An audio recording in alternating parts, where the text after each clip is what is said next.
jɔnjɔn dɔw ka fɔ ko mɛ kalo tɛmɛnen jamana kolatigila jamana kuntigiw jamana ɲɛmɔgɔ duuru ɲɔgɔn bɔɲɔgɔnko bɛ yen minnu tun minɛna n'u tun labilara ko ka fɔ ko ninnu t'u yɛrɛ ma hɔrɔn ye hali n'a y'a sɔrɔ u tɛ kaso la ko ninnu lasagonnen don a bɛ fɔ min ma ko résidence surveillée tuma dɔ la i bɛ se ka to i ka so kɔnɔ nka i t'i yɛrɛ bolo ka fɔ ko yɔrɔ minnu ka di ye k'a fɔ ko yɔrɔ minnu ka di ye wala ko minnu ka di ye k'i bɛ se k'o kɛ ni maa duuru ninnu masurunyamɔgɔ dɔw tuma dɔ la u yɛrɛw ɲininkali i n'a fɔ jamanakuntigi kɔrɔ n'o ye furancɛ fanga wala don latɛmɛ fanga ɲɛmɔgɔ kɔrɔ n'o ye bandaw ye ko bandaw tiɲɛ don a tɛ kaso la kɔni nka a tɛ a yɛrɛma hɔrɔn ye k'a fɔ min ka d'a ye yɔrɔ minnu ka d'a ye ko a bɛ se ka taa o yɔrɔ la ko o kɔni tɛ fiyewu hali min ye jamana marabolo ɲɛmɔgɔ kɔrɔ ye n'o ye Mukutari Wani ko ninnu yɛrɛw bɛ yen bi u kɔnɔ guwan bɛ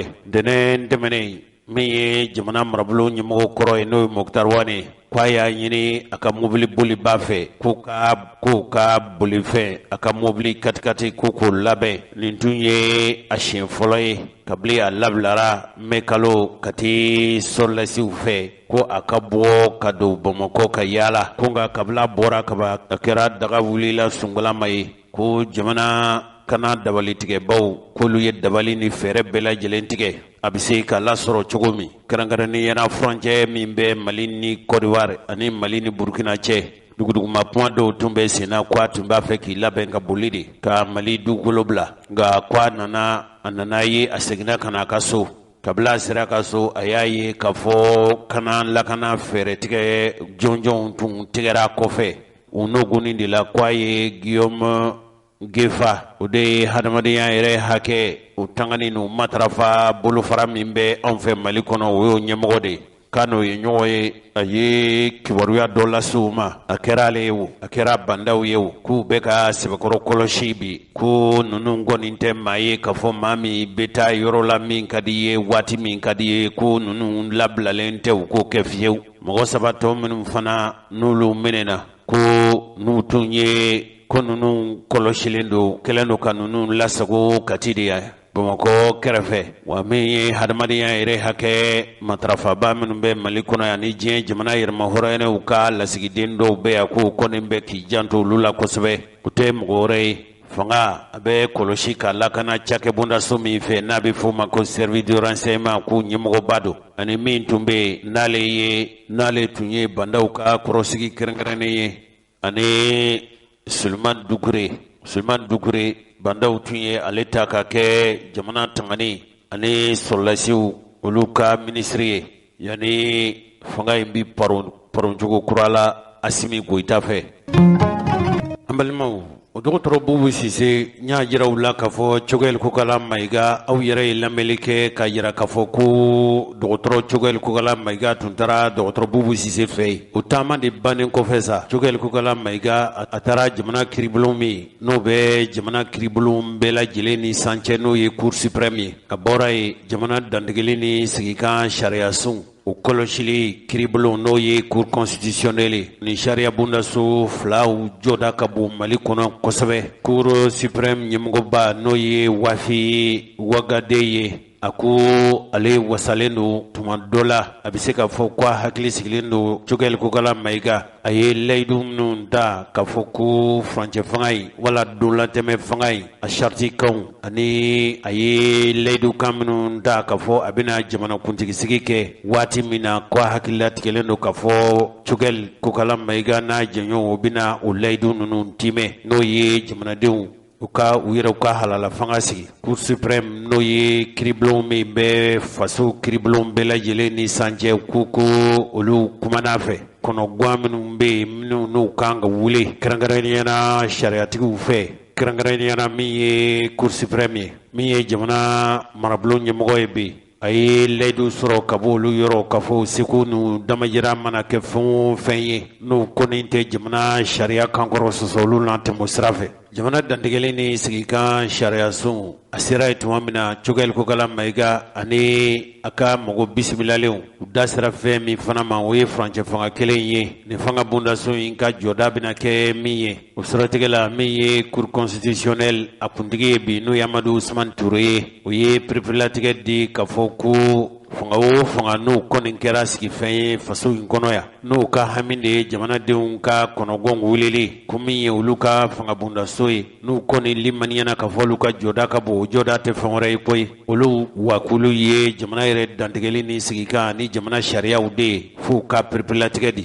Choguel Kokala Mayiga ni ninnu ka ɲɔgɔn ye ani minisiri min tun bɛ ɲɔgɔn fɛ o ye jamana yɛrɛ mara yɛlɛma minnu kan ka don o la n'a bɛ fɔ nazarakan na ko ministre de la refondation de l'État n'ale ni ale de ye jamana marabaaw jamana fanga marabondasow ni ɲɔgɔn cɛ kumaw ani walew latigɛli ye n'o ye professeur Ibrahim Kassa Mayiga ye an tun ye layidu di aw ma ka jira k'a fɔ minnu bɛ yen n'olu ye dɔgɔtɔrɔ Choguel Kokala Mayiga fɛmɔgɔw ye n'o ye M5 RFA ko bi barosigi bɛna kɛ ni mɔgɔ min ye o ye Madame Si Kadiatou So ale ye Choguel Kokala Mayiga tɔgɔla kulu min bɛ yen n'u k'a ma ko M5 RFA a tɔgɔla kulu tɛ ani mɔgɔ minnu farala ɲɔgɔn kan ka wuli ka dɔ kɛ Ibrahim Bokar Keita ka fanga ye a kɛlɛli la k'u yɛrɛw fɛ ni IBK ka fanga in tun ma bɔ yen ko jamana in tun bɛ ka taa sigi a sen sabara kɔnɔ kulu min o kulu in n'o ye M5 RFA mɔgɔw ye ɲɛmɔgɔ minnu sigilen tun do dabali ni fɛɛrɛ tigɛ o ko laɲinini ale de tun ye Choguel Kokala Mayiga de tun ye olu ka dantigɛlikɛla ye bi dunkibaru maa min ye an ka mɔgɔ bisimilalen ye n'o bɛna baro kɛ o de ye Madame Si Kadiatou So ye nka baro in a ma tɛmɛ anw n'a cɛ baro in tɛmɛna ani kunnafonilasela dɔ de cɛ bɔlɔlɔ sanfɛ a ta kun anw fɛ olu yɛrɛw fana fɛla a bɛ se ka lakodɔn cogo min baro sigi in kɛra an rajo ɲɔgɔn min bɛ yen n'a bɛ f'o ma ko Joliba FM olu de ka ɲininkali tun sera Madame Si Kadiatou So ma jamana yɛrɛ bɛ lahalaya minnu na baro in sigira o de kan kunnafoni ɲiniba n'o ye Joliba FM olu ka maa min n'o ni Madame Si Kadiatou So ye baro sigi kɛ komi an bɛ don min na i n'a fɔ ko bi jamana marabolo ɲɛmɔgɔya dira olu ma o ka maa min n'o sigira o ye Choguel Kokala Mayiga ye bɛɛ lajɛlen b'a dɔn k'a fɔ Asimi tun ye layidu ta k'a fɔ u bɛna jamana marabolo kalifa M5 RFA mɔgɔw la tuma dɔ la a nana ye Asimu fɛ k'a fɔ a tɛna se ka baara foyi kɛ faso in kɔnɔ ni wasa ye fo mɔgɔ minnu bɛ yen n'olu fɔlɔ ju joona ka Ibrahim Bokar Keita ka fanga in kɛlɛ fo olu da ka don jamana in jɔ walew la tuma dɔ la Choguel Kokala Mayiga ka sugandili ka bɔ M5 RFA la a sabu ye o de ye cɛkɔrɔba ni musokɔrɔbaw aw b'a kalama k'a ye k'a fɔ kabini Ibrahim Bokar Keita tun bɛ fanga na waati min ninnu yɛrɛw y'a jira k'a fɔ u tɛna jamana to IBK bolo tuguni a n'a fɛmaw aw y'o dɔgɔtɔrɔ Bubu Sise yɛrɛ de lamɛn Choguel Kokala Mayiga taara a yɛrɛ kuma ɲɔgɔnya kunungo n y'o fana lase aw ma kabini o waati fo kana fanga paro Asimu n'a jɛɲɔgɔnw fɛ u ye IBK ka fanga in minɛli min kɛ u tun ye maa dɔ sugandi n'o ye Mokhtar Wan ani bandaw ye a nana kɛ k'a fɔ u ma bɛn fɔ la wala u ma bɛn kɛ la u tilala ka fanga in minɛ nka kabini o waati Choguel n'a nɔfɛmɔgɔw ko furancɛ fanga in bɛ ka taa taacogo minnu na ni falen ma kɛ ni yɛlɛma ma don ni sira ma latilen ko jamana in a bɛ ka taa min sira fɛ u dama ni Mali la fiyewu u y'a datulu la ka da jaba la olu kɔni m'u kumakanw bila n'o de ye ko ka yɛlɛma don furancɛ fanga wala donnatɛmɛ fanga o marali la nin tun ye M5 RFA n'o ye Choguel Kokala Mayiga n'a nɔfɛmɔgɔw ni Madame Si Kadiatou So yɛrɛ bɛ o mow la o kangare min dara Choguel n'a a nɔfɛmɔgɔw fɛ a ma ɲa Mokhtar Wan ani bandaw olu fana ka fanga minɛlu la o Asimu kelen fɛ an dun bɛ don min na i n'a fɔ ko bi u ka ko taara ka di u yɛrɛ ma olu yɛrɛw ka dantigɛlikɛla n'o ye M5 RFA mɔgɔw ye u ka dantigɛlikɛla o de ye Choguel Kokala Mayiga ye Asimu y'ale de sugandi ka kɛ jamana marabolo ɲɛmɔgɔ ye u ka ko t'u bolo sa wa fo k'a fɔ aw ye k'a fɔ barosigi a kɛra ka kɔn jamana marabolo sigi n'o ye gouvernement kura min sigira Choguel Kokala Mayiga ani Asimu Koita fɛ baro in sigira ka kɔn o ɲɛ olu yɛrɛw kɔni tun fɛ kunnafoni lasebaa ye ɲininkali min kɛ a kɛra kabile juin kalo tile 11 tɛmɛnen n'a ma ɲɛ k'a fɔ baaraɲɔgɔnya bɛna sigi yala maa sugu jumɛn o kan ka kɛ jamana marabaaw ye ni jamana marakulu kɛra sigifɛn ye yala kɔgɔ kan ka da baara fɔlɔfɔlɔ jumɛnw na baara fɔlɔfɔlɔ kan ka kunsin fɛn jumɛnw ma. Ne hakili la gouvernement malien bɛɛ lajɛlen ka laɲini ye min ye a ka kɛ mɔgɔw ye fɔlɔfɔlɔ jamana tin bɛ mɔgɔ minnu na a ka sɔrɔ vraiment a tigiw jamana hami b'u la wa dɔnniya dɔ b'u la u bɛ se k'u cɛ siri ka jamana in bɔ nin dingɛ in kɔnɔ cogo min na i mana bila place o place la ne bolo i ye malien de ne tɛ mɔgɔ bɔ mɔgɔ la u mana mɔgɔ ta mɔgɔ 25 na min ka gɛlɛn fɔlɔ a ka sɔrɔ u dalen don a la k'a fɔ k'a tigi bɛna baara kɛ jamana ka nafa de kama a tɛna baara kɛ k'a ɲɛsin a yɛrɛ dɔrɔn ma ou bien a ka parti ma ou bien a ka jɛkulu ma a ka hakilina o ye de ka jamana dɛmɛ ka bɔ nin ko in na a ka sɔrɔ fana mɔgɔ tilennen don mɔgɔ ladiri de don parce que maliyɛnw ye wulikajɔ min kɛ M5 RFP nɔfɛ o ye de yurugu min tun bɛ jamana kɔnɔ yɛrɛlabila min tun bɛ jamana kɔnɔ bagama min tun bɛ jamana kɔnɔ sariya tun tɛ boli mɔgɔw kan cogoya kelen na bin tun bɛ kɛ mɔgɔw kan cogo min na o gɛlɛya ninnu bɛɛ de y'a to mɔgɔw wulila ka tugu M5 RFP kɔ donc a ka kan n'a ma ɲɛ mɔgɔ bɛ ta a ka sɔrɔ o mɔgɔ ninnu danaya b'u kan k'a fɔ k'u bɛ se ka nin baara in kɛ ka nin gɛlɛya ninnu wuli ka bɔ yen maintenant a priorité kan ka kɛ mun ye anw ye sɛbɛn caman kɛ o la an hakili la fɔlɔfɔlɔ priorité la minnu fagara fu parce que u wulila k'u ka hakɛ ɲini donc sariya ka latile ka u ka sariya ka segin u ma qu'on leur rende justice c'est-à-dire aw hakili b'a la juillet 10 11 12 victime minnu fagara parce que u bɔra dɔrɔn ka manifestation kɛ donc i bɛ k'a ka mɔgɔw nana ka na mugu ci dɔw banana dɔw sara la halisa dɔw ka adamadenya bɛɛ de tiɲɛna u tɛ se ka kɛ fɛn ye tuguni donc il faut que bɛn tɛ se ka na jamana kɔnɔ tant que sariya ma tigɛ a tigɛ cogo la ni sariya ma fɔ tiɲɛ ma fɔ mɔgɔw ni ɲɔgɔn cɛ adamadenw ni ɲɔgɔn cɛ bɛn ka gɛlɛn mɔgɔw ni ɲɔgɔn cɛ donc o kɔni o ye anw bolo priorité ba ye min ye fana ka i da don ayiwa ko minnu dossier minnu tun bɛ sen na n'o ye yurugu ko ninnu ye bɛɛ b'a dɔn k'a fɔ hari an ka finilatigi ninnu minnu talen bɛ ka taa k'u bɛ taa jamana kun ma bɔ u bɛ sa don o don ala don o don u b'a fɔ ko moyen tɛ yen k'a sɔrɔ miliyariw de caman bilala u ka disposition na u ka ɲɛmɔgɔ ka disposition na walasa u ka kɛlɛkɛminɛnw u k'u bila condition na walasa u ka se ka jamana kun ma bɔ donc o sɛgɛsɛgɛliw tun daminɛna a ka d'an ye a ka kan a ka di maliyɛnw ye o sɛgɛsɛgɛli ka kɛ fo ka se a dan na min ye min kɛ a la u ka nɔ minɛ ni min ma fɛn kɛ fana baga kana ko ma donc sariya fana ka taa a ta sira fɛ o kan i y'a dɔn lakanako kɔni o kuma tɛ fɔ parce que o ye bɛɛ de haminanko ye bi o tɛ nord dɔrɔn ye kɔrɔyanfɛn dɔrɔn ye o tɛ sud ye o tɛ centre dɔrɔn ye o bɛ yɔrɔ bɛɛ de bi donc o fana baara min kan ka kɛ o la o fana ka kɛ o la o priorité ninnu o ni yɛlɛma minnu kan ka don n'a bɛ fɔ o ma réforme institutionnelle parce que a fɔra an ka sariya sunba in mɔgɔ caman ko k'a selen bɛ yɔrɔ min na sisan san 28 wala awɔ 92 fo ka taa se bi ma o ye san 29 yɛrɛ kɛ parce que an bɛ 2001 de la 2021 de pardon donc mɔgɔ caman ye k'a fɔ fɛn dɔw yɛlɛma dɔ bɛ se ka don a kɔnɔ min bɛ se k'a to an ka démocratie bɛ sinsin ka taa fɛ a bɛ taa sira an ka démocratie bɛ taa sira fɛ sira min bɛ se ka maliyɛnw yɛrɛ ka sɔn k'a fɔ ko démocratie ye ko ɲuman ye a bɛ se ka jamana dɛmɛ ka taa ɲɛ donc o yɛlɛma minnu kan ka don an ka sariya sɛbɛnw na a kɛra constitution ye o a kɛra kalata sɛbɛnw ye n'o ye loi électorale ye o a kɛra fɛn wɛrɛw ye yɛlɛma fɛn o fɛn kan ka don an ka sariya taabolo kan a ka ɲi maliyɛnw ka fara ɲɔgɔn kan anw bolo gɛlɛya fɛn o fɛn bɛ jamana kɔnɔ an tun y'o de fɔ kabini daminɛ na kabini IBK tile la an ka assise nationale bɛɛ ka fara ɲɔgɔn kan bamakɔ dɔrɔn tɛ région kɔnɔnaw dɔrɔn tɛ mɔgɔw ka bɔ kabini togodaw la fo ka yɛlɛ fo ka taa se sanfɛla ma bɛɛ lajɛlen k'i sigi k'a fɔ n'i y'a ye jamana bɛ nin gɛlɛya in na a bɔra nin sababu in de la n'a sababu ye nin de ye fɛɛrɛ jumɛn de kan ka tigɛ pour que an ka bɔ o gɛlɛya in kɔnɔ a ka mɛn maliyɛnw yɛrɛ da fɛɛrɛ min b'a la maliyɛnw yɛrɛ ka bɛn a kan fɔlɔ k'a fɔ ko a fura ye nin de ni sariya sunba in ni yɛlɛma ka an ka don a la a bɛ taa sira jumɛn de fɛ an ka bɛn o kan sɛbɛn min n'a siɲɛna bɛnkan min n'a siɲɛna an ka ɲɛmɔgɔw fɛ ani banbanciw fɛ mouvement armé ninnu fɛ bon donc na o na be fo accordage o fana aka soro malien jena nay aka nga lawale ya chugomina tant que malien ma jena yi o mana fonke abe fo mi ma communauté internationale ubi ku ka baga nu ka fembeke ni malien ma jena yi ulu de ka jamana de do ulu de ni bebe sigi nyogonka munu ye marfata jamana contre la oni ulu ye malien de ulu malien nyogon ulu de be na sigi ka kuma ka beaka yelema min kanga don benkaina na soro yelema be do ala pour que malien bela jelen ka lafia jamana ka hera soro aywa akai mais na fora ko aywa beki sagoke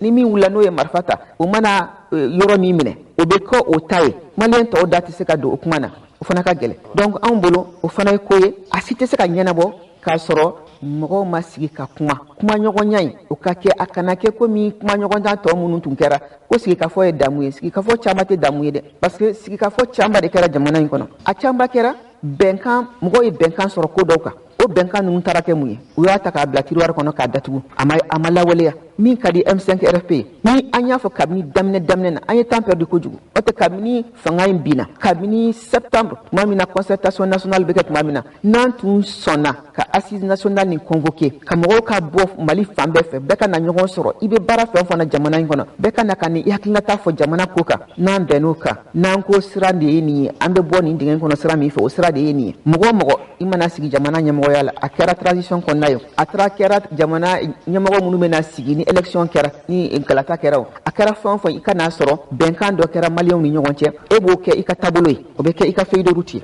a hakili la o ye ko ye an kan an sinsin o kan kosɛbɛ donc o kunbabaw fɛn wɛrɛw bɛ yen mais an hakili la n'an sera k'an sinsin o kan ka sɛgɛsɛgɛliw kɛ parce que y'a dɔn vérificateur y'a ka vérificateur général y'a ka rapport kɛ fɛn caman b'o kɔnɔ o dossier munna o tɛ ta ka taa sariyaso la sariya k'a ka baara kɛ sariyatigɛlaw k'u ka baara kɛ minnu nɔ kan ka minɛ olu nɔ ka minɛ tant que sariya ma boli jamana in kɔnɔ a ɲɛ ma tant que dɔw bɛ jamana nafolo ta k'a kɛ u sago ye u n'u ka denbaya u n'u jɛɲɔgɔnw k'a k'u sago ye fosi tɛ bɔ a la tant que o sariya ma tigɛ jamana in a tɛ sumaya dɛ a tɛ sumaya wa mɔgɔ ka hakɛ ye min ye fana mɔgɔ ka hakɛ ka d'u ma i ka hakɛ ye min o ka d'i ma ni mɔgɔ ka hakɛ dir'u ma hakili la bɛn bɛ na o parce que ni e ka hakɛ dir'i ma ne wulila k'a fɔ ne ka hakɛ ye nin ye ne fana ta dira ma ne tɛna ɲɛ bɔ e ta fɛ o a bɛ sɔrɔ e y'i ta sɔrɔ ne ye n ta sɔrɔ a kɛra sariya kɔnɔna na mais n'a ma kɛ ten ni dɔ ta dira ma ka dɔ jɛ a ta la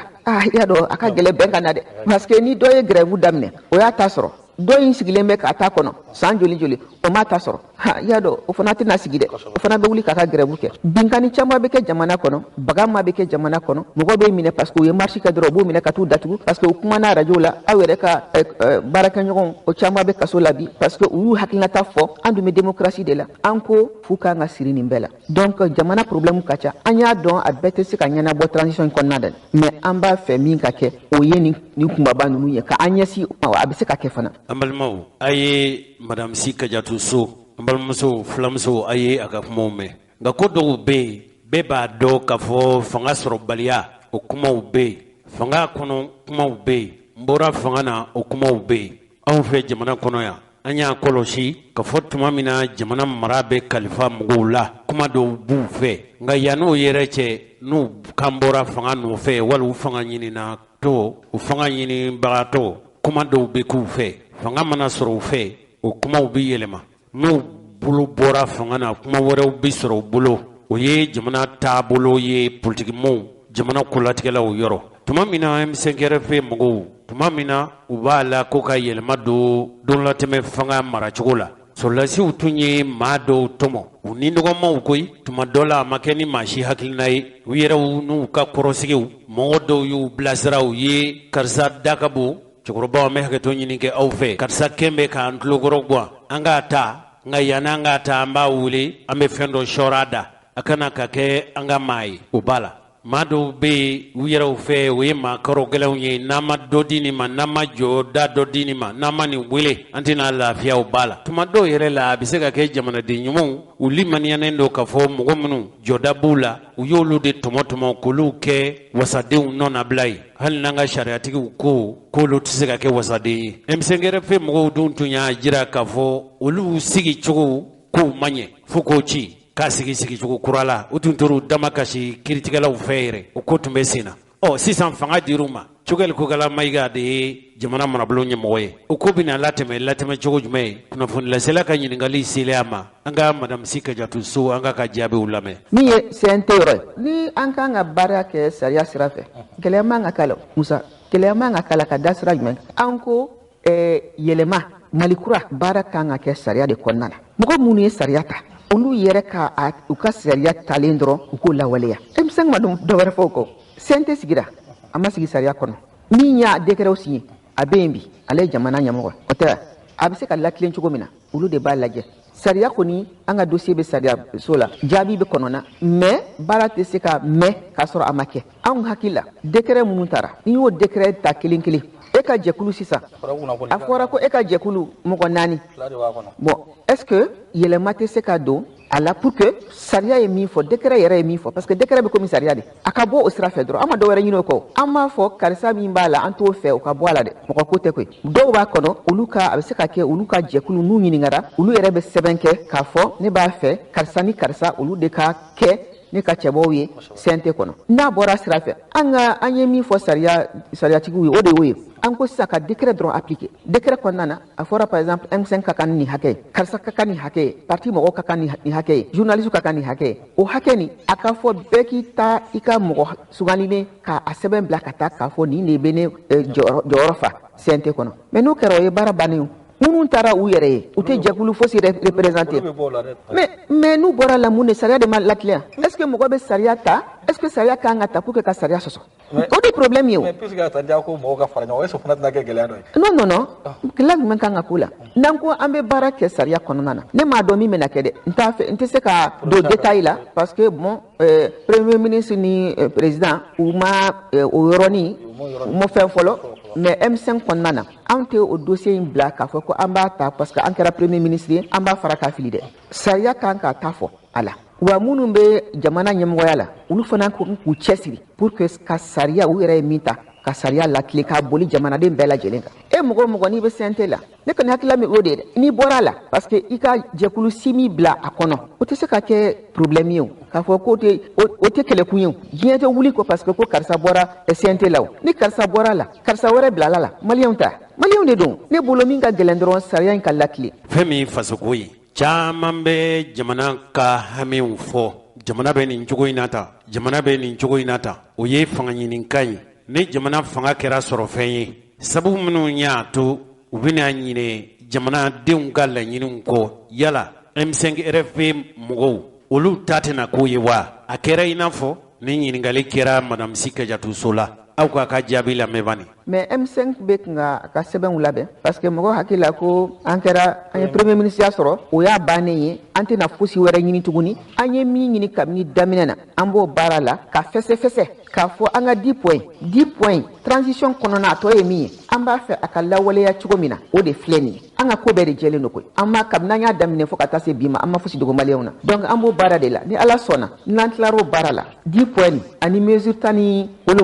a bɛ lawaleya cogo min na concrètement n'an b'a fɔ o ma action spécifique o kan ka kɛ cogo min na n'an tilar'o sɛbɛn na an b'o sɛbɛn di jamana ɲɛmɔgɔw ma an b'an jigi d'a kan fana k'a fɔ hali ni transition tɔ ye min n'a bɛɛ ma se ka kɛ a kumaba a fanba o bɛ se ka lawaleya n'a tɔ kan ka kɛ kɔfɛ an bɛ bɛn a kan k'a fɔ a tɔ bɛ kɛ kɔfɛ mais an ma ja a kɔ bi an ma ja a kɔ sini parce que layidu de don an y'a engagement de ta o de y'a to maliyɛn tugura an kɔ ka nin wulikajɔ in kɛ donc an cɛsirilen b'o la fɛn min jamana in kɔnɔ ni maa denw ma kɔni sigira fanga la kaban e ni jalaki man kan tuguni e ni kɔlɔsili man kan e ni jagasere man kan n terikɛ n'o ye Ibrahim Bokar Keita ye a tɛ fanga na bi tuma min na tun kɛn bɛ k'i kanbɔ fanga nɔfɛ Sikaso ani Kucala cɛ Modibo Keita tun ye pont dɔ dilan ye u ko a ma ko Koro baraji ba samiya don dɔ tɛ nin n'i taara yen jɛgɛ bɛ yen dɛ a yɔrɔ yiritu fanga ka bon kosɛbɛ i bɛ ka an tatɔ Kucala a yɛlɛnna pont in sanfɛ a ka jamana kanu fanga ka bon kosɛbɛ a waati n bɛ limaniya k'a fɔ a y'a seko kɛ a ko a don a y'a sɔrɔ ne bɛ yen ne gɛrɛla la ani mɔɔw tun bɛ ɲɔgɔn fɛ a ko nin pont in dilanla tuma jumɛn hakilila yenkaw yɛrɛ bɔra k'a kunbɛn olu ye u dama kasi jamanakuntigi ɲinibaga ye a waati n'o ye BK ye a ye layidu ta k'a fɔ a bɛna pont in dilan Cɔnkala pont in dilanla bɛ yen sira ni be ibeka ka bara kumabo laje koro baraji pon hali ni mɔgɔ min sera ye bi ba do ka fɔ baara kɛra ye an balimamuso dɔ de ale de tun ye ministre ya waati ne yɛrɛ dɔgɔnin n'o ye Mamadu Naman Keita ye olu de ye pont in dilan pont in dilalen Ibrahim Bokar Keita nɔfɛmɔgɔw u ko Jose an b'a fɛ an ka taa ɲɔgɔn fɛ ne taara a don kofɔlen maninkakɛ ye kuma dɔ fɔ a kuma in ye ne nisɔgɔ kosɛbɛ ne jɔlen pont in sanfɛ a n'a ka jamakulu tun bɛ ka na u taamana ka na a ye ne ye Ibeka kɔni a tulo bɛ n na a taamana k'an sɛgɛrɛ a ko n terikɛ kɔrɔ fo ka ne jabɔ kuma in fɔli kɔni n terikɛ kɔrɔ awɔ e ye n terikɛ kɔrɔ de ye ça fait e fana farala Laji Burama kɛlɛbagaw kan wa ne ko président ne kuma in digira ne la kosɛbɛ ne ko ne wallahi ne tɛ fara e kɛlɛbagaw kan ne tɛ o mɔgɔ ye a nɔfɛmɔgɔw caman bɛ yen o muso dɔw tun bɛ yen muso in ye wo ye a kunsigi labilalen don muso fiman don kunsigiba b'a kun a y'a fɔ o ɲɛna minisiri dɔ de tun b'a nɔfɛ n tɛna minisiri in tɔgɔ fɔ a ko président i kana nin fɔ Jose ma dɛ i kana sɔn ka nin fɔ Jose ma dɛ o tɛmɛna n b'a fɛ ka min fɔ dɔrɔn n'i ye mɔgɔ min dɛmɛ ka sigi fanga na ni hɔrɔnya sira dɔn tɛna sigi k'a ye wala k'a nɔfɛmɔgɔw ye tiɲɛni sira kan wala i limaniyana k'a fɔ ko dɔ bɛ ka kɛ ko min tɛ tiɲɛ ye cɛkɔrɔbaw caman ko Jose anw yɛrɛ ka bɔ Ibeka ko kalama a sabu ye e de jɔn k'a la ne yɛrɛ ka gɛn ka bɔ n ka baarayɔrɔ la a sabu tun ye Ibeka de n kɔrɔ wala n fa i tulo bɛ n na don min na i ye n wele i ko n dɔgɔ gɛnna ka bɔ i ka arajo la ja ne sabu de don n ko awɔ n sɔrɔla ka don a ɲɛ na ne b'ale ka kuma lase n tun bɛ yɔrɔ min n'a ye Ibeka ka laseli lamɛn an ka arajo la dɔrɔn a bɛ fitinɛ a ye n wele n dalen kɔfɛ a ko ne ma f'i ye k'a fɔ nin cɛ in tɛ kuma n ka arajo la wa ne ko ɲɛmɔgɔ e tɛ kuma o e tɛ kuma arajo la o ne de bɛ kuma ne bɛ baara kɛ i n'a fɔ an bɛ ka min kɛ sisan dɔgɔtɔrɔ Bubu Sise an b'a ka kuma latɛmɛ a kɛra sisan i n'a fɔ Cogɛli nɔfɛmɔgɔw komi Cogɛli yɛrɛ t'a bɔ a fɛ yen kaban a ka kɛ i n'a fɔ sɔrɔlasiw nɔfɛmɔgɔw ka na k'a fɔ ko Bubu Sise tɛ kuma anw ka baara tɛ o ye fiyewu sabu Chatikan de bɛ anw ni lamɛnbaaw cɛ ka kunnafoni lase u ma ni kɔnɔjɛya ye ka sira Ala ɲɛ ka baara kɛ hali ni nin nɔgɔma ye maa min ye i k'i gɛlɛya a kana dɔ i baara cogo la k'a fɔ ne bɛ karisa dɔrɔn de fɛ hali n'i bɛ karisa fɛ kɛ o tɛ kojugu ye o nka i ka baara i kana kɛ fankelenmaa ye o tigi ko ne ma ko a tɛ kuma arajo la ne ko n ko ne tɛ se k'o kɛ sabu ne ka baara degeli ma yamaruya n'o sira ye a ko e yɛrɛ bɛ ka maa min ka kumakan na tɛmɛ arajo la o e hakili la ko a bɛna kɛ jamanakuntigi ye wa n ko ne tɛ o ɲini o nka ne yɛrɛ fana y'a tigi jaabi n'a kɛra jamanakuntigi ye dun a ko bɔ n ka biro kɔnɔ o de ye senfɛ sa a ye ne gɛn ka bɔ a ka arajo la ne y'o fɔ i bɛ k'a ye tuma min a ko yala n ye mun kɛ ne ko i ma fɛn kɛ i b'a sɔrɔ ale miiri la k'a fɔ e bɛ se k'a don ale n'a garijɛgɛ de cɛ ninnu ye kuma ye bi n bɛ se k'a fɔ nka kunnafoni nasira dɔrɔn don n'o ye Ibeka kelen ko ne farila ale kɛlɛbaw kan a ma sɔrɔ foyi fɛ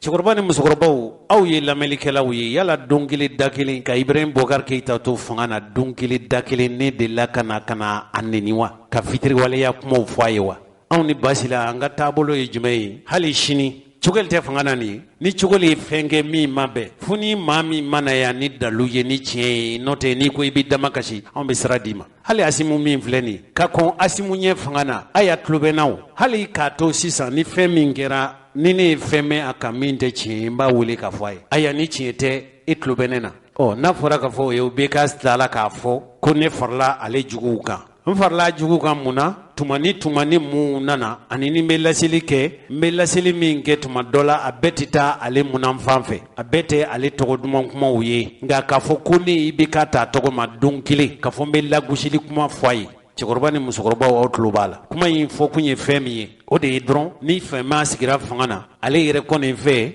e man ka fara a jɔnnasigibaw kan tuguni n'e ma fara o kan ma dɔn i bɛ kɛ laadiri ye cogo min sisan yala komi Cogɛli ye olu fɛn maa ye ni Cogɛli n'a ye baara kɛ baara min man ɲɛ yala olu tun ye layidu ta u ye kumakan minnu fɔ ni jamanadenw ye o seere ye o ni baara ma ta o sira fɛ dun olu ma kɛ layidu bɔrɔtɔlaw ye wa madame Si Kajatu Sow ka kuma filɛ a k'a sigi fɔlɔ k'a lajɛ baara bɛna kɛ cogo min na an t'a kɛ ten parce que ni ko ma daminɛ i mana i dafa kuma na après n'a nana kɛ ko wɛrɛ ye an bɛ yɔrɔ min na bi M5 ɲɛmɔgɔ M5 militant kɔni a caman de ka hakilina i ye min fɔ hakilina y'o de an yɛrɛ n'an b'a fɛ baara ka ɲɛ an ka premier ministre bolo a n'a ka gouvernement n'an b'a fɛ a ka ɲɛ f'an ka kɔlɔsili de kɛ an ka se k'u dɛmɛ bɛ tasira caman fɛ an bolo dɛmɛ tɛ ka wuli ka tɛgɛrɛ fɔ dɛ k'a kɛ article baw sɛbɛnni ye ka réseau kan k'a fɔ karisa ɲɔgɔn ma da o fɔra ɲɛmɔgɔ caman ma dɛ u bɛ min bi awɔ minnu bɛ wuli k'u yɛrɛ kɛ ɲamakala ye u tɛ ɲamakala ye mais k'a kɛ balimali ye a tɛ ban fewu fɛn ɲininaw ta ɲininaw an ko an k'an kɔlɔsi olu la dɛmɛ bɛ taa sira caman fɛ an ka dɛmɛ a hakilina di an ka gouvernement ma a hakili a bɛ se ka ɲɛ cogo min na an ka dɛmɛ n'an y'a ye a bɛ kan ka jɛngɛ k'a fɔ ayiwa baasi tɛ a bɛ kan ka taa sira min fɛ a bɛ kan ka jɛngɛ dɛ a y'aw tilen n'an m'aw tilen min kɛra IBK la min kɛra Badawu la min kɛra tɔw la a bɛ k'aw la dɛ hali n'an ka mɔgɔ de bɛ parce que hakilina de don an y'o de fɔ kabini daminɛ na mɔgɔ hakili la ko nin wulikajɔ ye place ko kɛlɛ de a bɛ se ka kɛ M5 kɔnɔna na dɔw ta tun y'o de parce que maliyɛn bɛɛ ye kelen ye koyi c'est pas parce que i bɛ M5 na i bɛ yɔrɔ wɛrɛ k'a fɔ ko i ka fisa ni tɔw ye o tɛ dɛ maliyɛn bɛɛ lajɛlen de kelen ye i bɛ ɲuman sɔrɔ yɔrɔ dɔw la i bɛ juguman sɔrɔ a bɛɛ de la donc M5 fana b'o cogo la a bɛ se ka kɛ an tu la an cɛ la mɔgɔ bɛ yen minnu ka kɛlɛ tun ye wulikajɔ tun ye jɔyɔrɔko kɛlɛ ye mais anw hakili la bibi na M5 ye hakilina de o hakilina in anw ɲɛmɔgɔ ninnu an bɛ deli k'a fɔ anw bɛ yen bi anw tɛ yen o hakilina ninnu a ka ɲi denmisɛnninw sifinlamɔgɔw u ka baara kɛ n'o hakilina ye u kana mɔgɔ ɲɛfilɛ an minnu bɛna fanga sɔrɔ parce que an bɛna don gouvernement na ni min man kan ka kɛ n'an y'a kɛ u k'a fɔ u ka an lakile a sɔrɔ a ma kɛ ni kɛlɛ ye a ma kɛ ni fɛn wɛrɛ ye an kun tɛ coup d'état fɛ ko la dɛ an t'a fɛ coup d'état wɛrɛ ka kɛ dɛ mais voilà coup d'état ko in yɛrɛ an t'a fɛ parce que tanti an y'a ye waati min bandaw renversera olu yɛrɛ ɲumana ko redressement dɔw ko coup de force an y'a ye e bɛ jɛkulu la mais an ko Mali ko ye a coup d'état condamné ka sɔrɔ an ko Mali dɔrɔn aw ye communiqué kɛ ka coup d'état in condamné ka sɔrɔ ko aw bɛ M5 kɔnɔ M5 mɔgɔw ma kɔnɔ mɔgɔ caman m'o yɔrɔ faamu ko caman yɛrɛ tun y'a miiri k'a fɔ ko aw tun ye distance ta aw ni M5 parce que olu ma sɔn ka condamné bon parce que mɔgɔw hakili la ko M5 ye parti unique de ye an tɛmɛn'o tile la ka ban UDPM tile banna koyi M5 tɛ parti unique ye o y'a fɔlɔ jɛkulu caman de bɛ M5 kɔnɔ jɛkulu minnu donn'a kɔnɔ bɛɛ lajɛlen nana n'i ka faamuyali n'i ka miiriya i ŋaniya i ka baara kɛ cogo de donc k'a fɔ ko parce que o y'a sɔrɔ yɛrɛ an ma réunion kɛ k'a fɔ an ka condamné an kana condamné principe de don a kɛra mɔgɔ ye n'i y'a kɛ an bɛ a fɔ a kɛli a man ɲi jamana ma parce que transition yɛrɛ daminɛna ni gɛlɛya ye bon n'a fɔra ko o wagati kunkurunin kalo 18 ko ka tila ka taga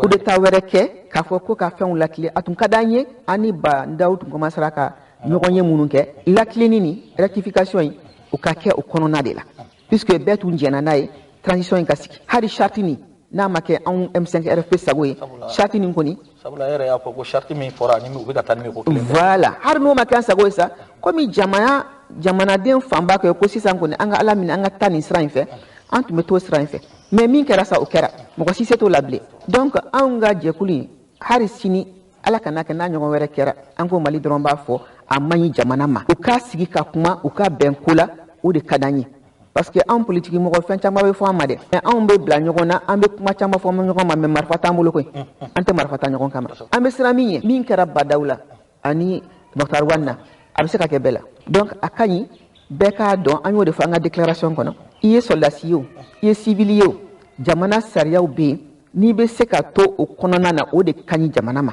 mais chaque fois ni e dusu bɔra n'e ko parce que marifa bɛ e bolo e bɛ i ka fanga boli tɔw kan parce que e ye marifatigi ye déjà minnu ye marifa ta jamana contre la n'o ye rebelle ye an ma tila an b'o kɔlɔlɔ la an ma tila o la fɔlɔ donc o bɛ na ni mun ye o bɛ na ni impunité de ye an ko o de man ɲi jamana ma anw ta tɛ mɔgɔ ko ye hali ni mɔgɔ wɛrɛ tun y'a kɛ min tɛ Asimi ye an tun b'a fɔ tiɲɛ na nin ko in an k'a lajɛ an ka fu siri na n'o tɛ démocratie yɛrɛ a laban a bɛ lagosi déjà a lagosilen don maliyɛnw fɛ n'an continue tan dɔw yɛrɛ bɛna fɔ ko mun na k'an tɛ sigi dictature la dɛ an bɛɛ k'an yɛrɛ sɔrɔ donc o ye an ka miiriya ye anw bolo i bɛ jɛkulu kɔnɔ ani k'a fɔ vriw bɛɛ ko i ka taa fan kelen fɛ i bɛ taa k'a sɔrɔ o n'i ka hakilinaw i yɛrɛ ka jɛkulu sigira kan min kan u tɛ ɲɔgɔn ta. maaw cɛfɔ ani kanbɛn bolonɔbila min kɛra marifatigiw ni a kumaɲɔgɔnya o laseliw olu tun kɛra Algérie faba la n'o ye Alger ye a san 6 ye ɲinɛ ye bolonɔbila tun kɛra o cɛfɔ n'o kanbɛn bɛnkawale sɛbɛn na Mali marabaw o waati o y'a sɔrɔ Ibrahim Boubacar Keita tun bɛ fanga na ani kɛlɛbolo minnu bɛ yen kɛrɛnkɛrɛnnen yana minnu tun bɛ n'u ko k'u dama faso tigɛ ka d'u ma n'a tun kɛra ni Faransi marabajuguw ka janfa ye ka sabu kɛ ɲɛsɔrɔbaliya ye u nana sɔn u ni Mali marabaw k'u bolonɔbila kɛ sɛbɛnna u banbanci kɛlɛbolo kɔrɔ o de ye coordination des mouvements de l'Azawadi ye ninnu ye kunnafonilaselaw wele a kɛra kunungo kari Bamakɔ yan hali n'a y'a sɔrɔ k'a fɔ ko muguci jɔn bɛ ninnu ni Mali marabaw ni ɲɔgɔn cɛ u yɛrɛw dama ni ɲɔgɔn cɛ sabu minnu ko k'u dama faso tigɛ ka d'u ma n'u bi tigɛ ka bɔ Mali la k'o kɛ olu faso ye n'a bɛ fɔ o ma ko Azawad o yɔrɔ kelen na mɔgɔw bɛ yen olu fana y'a jira k'a fɔ dɛ olu ta tɛ u dama faso tigɛ ye wa u tɛna sigi yɛrɛ k'u bolo fila dalen to u sen kan olu bɛ marifa ta k'u ka sigiyɔrɔ kumabɔ k'u ka sigiyɔrɔ mɔɔw u sigi bɛ yɔrɔ Mali dugukolo yɔrɔ min k'o mɔɔw fana kumabɔ olu ni Mali marabaw de y'u bolonɔbila kɛ cɛfɔ ni kanbɛn na nka kabili bolonɔbila kɛra la fo ka se nin waati ma e ko ɲɛ sɔrɔla la wa o siratigɛ de la coordination des mouvements de l'Azawad n'o ye Bamaci kɛlɛbolo kɔrɔ ye olu ko cɛfɔ ni kanbɛn bɛn kɛra fɛn min kan san 6 bolonɔbila kɔfɛ a tun fɔra ka fɔ ko fɛn minnu ka waleya ko waleyalen a ma kɛ ni wasa ye Maholodo Oldo Ramadan n'ale ye Bamaci kɛlɛbolo n'o ye emelanu jɛɲɔgɔnw ye ale y'u ka dantigɛlikɛla ye nka olu yɛrɛ kɔni fɛ ko n'i y'a ye k'a fɔ k'a ma waleya bɛɛ n'o de ye bɛn kɛra minnu kan cɛfɔ ani kanbɛn ni bolonɔbila kɛra la a tun kan ka sɛnsɛn k'a la waleya ko a waleyabaliya ko o ye Mali marabaw dɔrɔn de nɔ ye nka minnu ye an ka jamana marabaw ye olu yɛrɛw fana fɛ Bamaci kɛlɛbolo ninnu de ban bɛɛ cɛfɔ ni kanbɛn a bɛ se ka waleya wala jamana marabaw ko k'olu nɔ wɛrɛ t'a la koyi nka Maholodo Oldo Ramadan n'ale ye emela n'u jɛɲɔgɔnw ka dantigɛlikɛla ye o tuma ko ni jamana marabaw ko k'olu nɔ don ko olu bɛ fɛn min ɲini jamana marabaw fɛ u kana ni dalu ye min b'o jira a ko n'o ye Maholodo Oldo Ramadan ye n'ale ye emela mɔgɔw ka dantigɛlikɛla ye a ko cɛfɔ ni kanbɛn a jɔsen dɔ ye fɛn min ye ni u ma ɲɛ sɔrɔ bi fiyewu o de ye k'a fɔ ko marifa ka minɛ kɛlɛcɛw la u ka kɛlɛcɛdenya marifatigi minnu bɛ yen u ka kɛlɛ bila ni min kɛra kɛlɛbila fɛn ye ni baara wɛrɛ bɛ ɲini ka di u ma baara wɛrɛ ka ɲini ka di u ma ale yɛrɛ kɔni fɛ ko n'i y'a mɛn k'a fɔ mɔɔw bɛ marifa bila fo marifa bila cogo a n'a bila kun ka fɔ kɛlɛcɛ hakɛ minnu bɛ yen ni olu kan ka fara Mali soldasiw kan k'u ma ɲɛdɔn o hakɛ ko bɛn ma k'o la fo a ka ɲɛdɔn de fo faamuya de ka sɔrɔ yala Mali b'a fɛ ka l'armée min labɛn kɛlɛcɛ minnu labɛn n'o bɛna kɛ Mali soldasiw ye u kan ka kɛ kɛcogo min na fo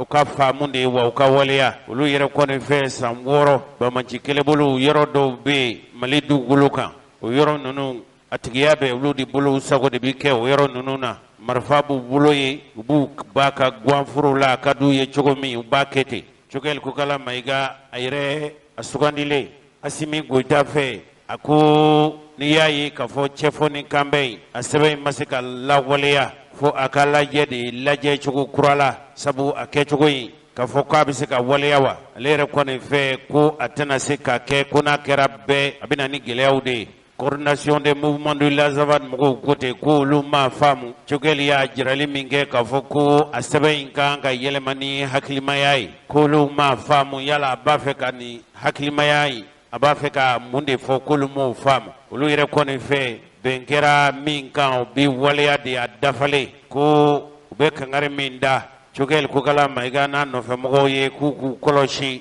u kana kojugu u kana filen baara ci fiyewu sabu n'a cira fɛn min bɛ bɔ a kɔnɔ u y'o kangari de da kibaruya in sabanan ka bɔ kunnafoni lase sɛbɛnw caman fɛn o fɛn bɛ n bolo yan olu da sera nin bɛɛ lajɛlen ma.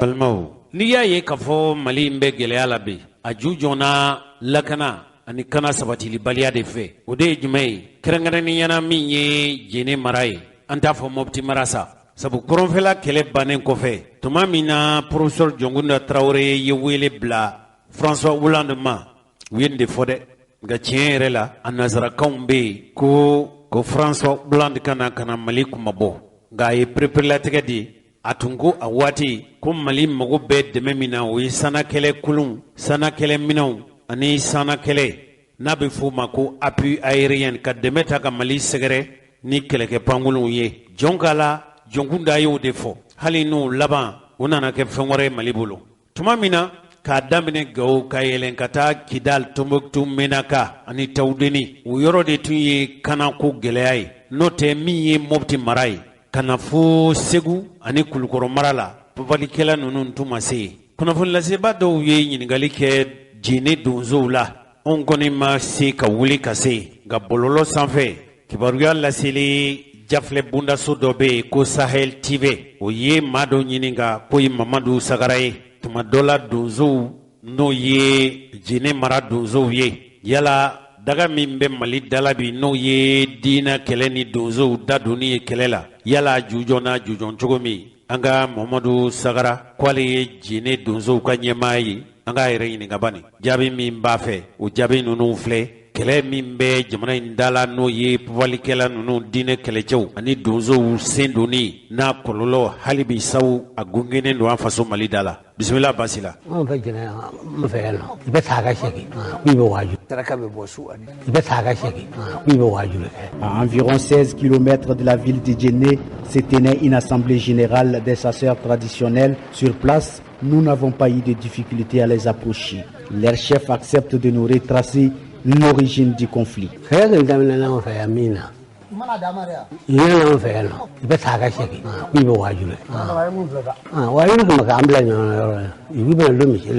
An ko an ka misi i ka don an ka misi la ni sera sabara ye o t'anw fɛ dɛ anw b'a dɔn o tɛ diinɛ dɔ ye aw nana diinɛ de sɔrɔ anw fɛ yan anw de wolola an ka diinɛ sɔrɔ yan anw fɛ jɛnɛ yan maa tɛ ka diinɛ lulu ka na fɔ anw ye jɛnɛ yan ba diinɛ nana ni jɛnɛ a mɛnna ko a bɛ kɛra tile lo san 1000 ani san 500 kɔrɔ bi a daminɛ na ten de sɛgɛn anw ka di fali a donna an sigilen fajiri fɛ yan ina la kana ngal lugu ko ibe na ngal lugu ti ani ya ko bisimila na la ko na ngal lugu ti an won tika di na ngal lugu ti bi ana wuri kan do ina kala mi ata lugu ma ya ngaje malen be wu ina kana yoro mi ala so mun be kwa ko o lana a o ma se o ma tika an yo ko lugu so ni la be ko bo ma ye an mo ye ma mi ye sara ni mo mi ne ta ko la lo ni ibe mi ni ko ta sina ke ka furura ni fana ye donso ɲɛmɔgɔ dɔ ye Frankan b'ale fɛ i b'e minɛ funfula ye mun minɛ dɔw bɛ se ka su fila k'i bolo dɔw bɛ se ka su kelen k'i bolo i b'i bila kosɛbɛ n'i nana min minɛ an t'o ye o ko fana u bila yɛrɛ ma anw yɛrɛ ye ɲɔgɔn wele ka sigi ka kuma a kan nin ko min dabɔ nin ye n tɛ kosɛbɛ ayi an kumana o kan min na anw yɛrɛ y'a ka jɛkulu ye i se ka tun ka n'a fɔ an ye tun ko an ka ekɔliso an ka datugu an ka kɛ madrasaso ani bulon kalan ye ko mɛ ekɔliso ko kɔni fɛn fɛn ye tubabu ta kɔni ye mɛ an ma bɔ o kɔni na ani o tɛ ka bɛn n'i y'o ko min ka kɛ o ka kɛ n'i ko min tɛna kɛ o tɛna kɛ ni an ka mɔ ekɔli kalan ni n'a kana mɛtiri sɔrɔ i bɛ mɛtiriw ɲɛ tigɛ an ye wa an ka kilasi tɛ datugu o ko kɛ ne sa o de ma se ka bɛn i ma komi donso bɛ min fɔra ni n'an ka dugu daminɛ yan an wulila k'an dɔn an y'u gɛn dɔw k'i bɛna dɛmɛ an na i ye wulu kunbɛn ka mugu tɛ wara mɔgɔ 2 tolo la mɔgɔ 3 bilasira an k'an bɛ taa wulu nɔ kɛra dɛmɛ wɛrɛ ka i ta ka bɔ o kan o y'a sɔrɔ dɔw ye dalimaya sira kan an labɛnna ka mugu don o la an y'a minɛ sɛgɛn fo 18 heures an ma mugu ten anw k'i n'a kana kɛlɛ k'i daminɛ ten a ka di a ka ko a ka di a ka ko anw y'a minɛ dimanche fo taa bila dimanche wɛrɛ don o don an ma mugu ten don o don an b'an ka maa su don o bɛɛ tɛmɛna an ni ɲɔgɔn cɛ yan fo ka na kɛ an n'a kana kɛ k'anw sigi n'i wulila dugu min kama n'an y'a mɛn k'i bɛ yen an bɛ t'i ta ka bɔ yen i nana ye donsow ka tiɲɛni fanga bonyana i kan olu yɛrɛ nana an ma k'a fɔ an ka bɛn kɛ bon o bɛnkan min an b'o kɔnɔ n'o kɛmɛ ka mugu don an fɛ yan bi o ye an ni yɛrɛ ka bɛnkan de gɔbɔnna dɔ tɛ wa dɛ i y'a dɔn ko sisan an ka mugu dɔn an ka n'i fa i kana an fa an ka n'i ka daba minɛ i kana an ka daba minɛ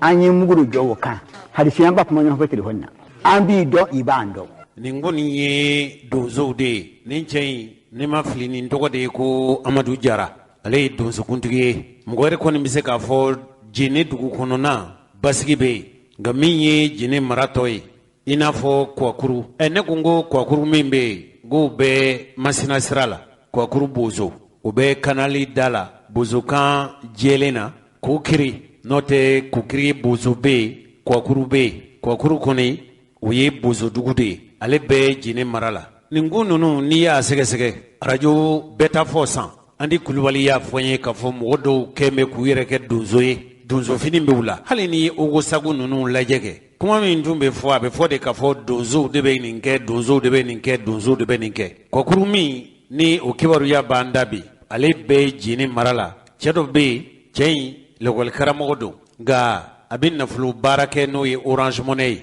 ale de suɲɛna mɔgɔ dɔw fɛ ni furancɛ ninnu kɔnɔ komi ale bɛ Orange Money baara kɛ ale kelen tɛ ni bagan yeri bolo i m'a ye kununko an ka dɔnkibaru kɛnɛ kan a bɛ fɔ minnu ma ko jihadistew olu ko k'olu ni donsow tun bɛ na ɲɔnɔ mara la ka fɔ bagan minnu minɛna ko bagan ninnu bɛ segin n'a bɛ donso dɔw bolo kɔkuru nin cɛ in a bɔra de jene a bɛ taa u ka dugu la komi ale bɛ Orange Money baara kɛ nafolo min b'a bolo dɛ dɔw yɛrɛ de y'u ka donso finiw don k'u yɛrɛ kɛ donso ye an ye min mɛn ka cɛ in soɲa ka taa n'a ye allo n balimamuso ne ba e tɔgɔ ye di Ajarat anw ye kibaruya sɔrɔ sisan k'a fɔ i cɛ tun bɔtɔ don jene k'a bɛ taa aw fɛ yen ko donso dɔw y'a minɛ yala i bɛ se k'a ɲɛfɔ an ye wa awɔ n bɛ se ka dɔ ɲɛfɔ bisimila a kɔni bɔra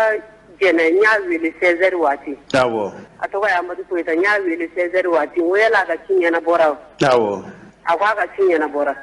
f'a bɛna sira la awɔ ne kɔni y'a wele o la ka na se 19h ma awɔ n tilala k'a wele tuguni telefɔni tununa a ma ta n ko san kɔni b'a sɔrɔ n k'a bɛ sira la n ko n'a bɛ moto k'a tɛ telefɔni ta awɔ o kɔfɛ 19h10 ka se bɛn ma awɔ n y'a wele o kɔnɔna na telefɔni ma sonné tuguni fo ka se an bɛ bila don min na depuis le 7 awɔ kabili nin kalo in tile 7 awɔ depuis nin kalo in tile 7 fo ka se bi ma i m'i cɛ kibaruya sɔrɔ ma kibaruya sɔrɔ a la telefɔni tɛ don awɔ ni ɲɛ kɔni bɛ ɲin'a na ne yɛrɛ wulila ka taa ne fa wulila ka taa ɲɛfɔ an ka donsokuntigi dɔ ɲɛna awɔ a tɔgɔ ye Yɔrɔ awɔ Yɔrɔ jamu i t'o dɔn awɔ ne t'o de dɔn Yɔrɔ n kɔni t'a jamu dɔn a bɛ sɔrɔ tile mais n kɔni t'a jamu dɔn tiɲɛ ka fisa aw ka dugu ye dugu jumɛn ye aw bɛ Kwakuru de wa wala aw bɛ jene de ayi an tɛ Kwakuru an bɛ Kwakuru kɛrɛfɛ an ni Kwakuru cɛ a tɛ tɛmɛ kilomɛtiri 8 ou bien 9 ɲɔgɔn kan a dugu tɔgɔ an ka dugu tɔgɔ ye Manga dɔw yɛrɛ b'a fɔ Mɔ awɔ ni ci fɔ an ye mɔgɔ wuli ka taa fɔ o donsokuntigi ɲɛna awɔ a ko an ma ko n'an y'an ka mɔgɔ ye o don n'an m'a ye yɛrɛ a banna a ko ni mɔgɔ min ko a b'a ɲini ka taa dan na k'o tigi bi to a la awɔ ne yɛrɛ o kɔni o fɔra cidenw ye ka na awɔ olu ma kuma ɲɛ u ye kuma in dogo ko a bɛna ɲɛɲini awɔ tile 2 tɛmɛna an kɔni an ma jaabi sɔrɔ an tilala ka ɲininkali kɛ awɔ olu de bɔra ka kuma in fɔ tuguni k'a ye kuma in f'u ye ko tiɲɛ ka fisa u siranna ka kuma in fɔ k'a ko n'an ye mɔgɔ ye a banna n'an m'a yɛrɛ a banna ni mɔgɔ k'a b'a ɲɛɲini ka taa dan na a tigi bi to a la e ma taa nin ci in fɔ i ka makɔrɔ i fa ni ci ɲɛna wa awɔ olu de ci fɔ ɲɛna ci in fɔtɔla o de nana ci in lase ne ma ci in fɔra ne fa ni cini ale ye ci in mɛn laban na a ka sɔrɔ ka na ci in ɲɛfɔ ne ɲɛna tan awɔ aya n ko n'i y'a ye a y'o fɔ a bɛ dɔ kalama na ne kɔni y'o kuma n ko n'i y'a ye a y'o fɔ a bɛ dɔ kalama nka ne kɔni tɛ foyi dɔn a la ne bɛ n ta di Ala ma awɔ o kɔfɛ n ye moto ta n taara Jebe n taara Musa Jan fɛ yen nɔ awɔ n taara ɲɛfɔ ɲɛna o Musa Jan ye jɔn ye